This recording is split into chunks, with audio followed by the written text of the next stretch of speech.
நீச்சல் தெரியாத நான் இப்படி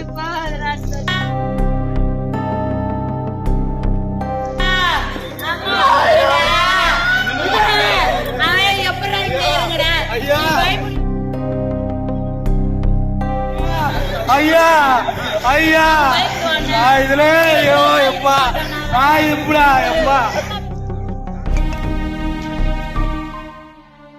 விழுப்புரம் மாவட்டம் ஆரோவில் அருகே 12ஆம் வகுப்பு பொதுத் தேர்வுகளை எழுதி முடித்த சந்தோஷத்தில் நண்பர்களுடன் சேர்ந்து விவசாய கிணற்றில் குளித்த மிதுன் என்ற மாணவர் நீரில் மூழ்கி உயிரிழந்தார். நீச்சல் தெரிந்த போதும் சேற்றில் சிக்கிக் கொண்டதால் மேலே வர முடியாமல் அவர் மூச்சு திணறி இறந்ததாக கூறப்படுகிறது.